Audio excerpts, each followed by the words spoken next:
एकजना व्यक्ति समस्या लिएर म सामु आउँछ। उक्त व्यक्तिको समस्याको उपर काम गर्नुपर्ने मैले हो। यदि मसँग समस्याको समाधान छ भने मैले उसको समस्यालाई हल गरेर पठाइदिन्छु र मसँग समस्याको समाधान गर्ने कुनै पनि उपाय छैन भने मैले मसँग यसको उपचार छैन भनेर फिर्ता पठाइदिन्छु। यो मैले भनेको होइन, रासपाका नेता बालेन्द्र शाहले भन्नुभएको। फाइनल्ली रासपामा त्रिनेत्रको एकै ठाउँमा सहमति जुटेको छ।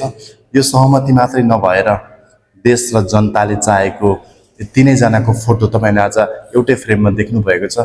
यो फोटोलाई यो तीनजनाको फोटोलाई एउटै फ्रेममा ल्याउनलाई कसले कति मेहनत र कसरत गरे त्यो पछि भविष्यले मूल्याङ्कन पक्कै पनि गर्ला र यो फोटो क्षणिक रूपमा मात्र नभएर दीर्घकालीन रूपमा सबै जनताले आश गरेका छन्। आशा छ यो पक्कै पनि त्यस्तो हुनेछ। रासपा सभापति रवि लामिछानेले पहिले पनि भनिसक्नु भएको छ यस विषयमा चाहिँ चुनावका लागि मात्रै मिल्ने भए हामी मिल्दैनौँ। दीर्घकालीन रूपमा देश र जनताका लागि दीर्घकालका लागि मिल्नेछौँ भने सबैजनालाई स्वागत छ, सबैजना मिलाइ जानुपर्छ भनेर भन्नुभएको थियो। यो आज देश र जनताले चाहे अनुरूप नै भएको छ र यो तीनैजना एकै ठाउँमा आइरहँदा कसलाई कति फाइदा कसलाई कति घाटा भयो त्यो पछि अथवा बिस्तारै देखिँदै जाला। अहिलेलाई सबैजनालाई धेरै धेरै शुभकामना।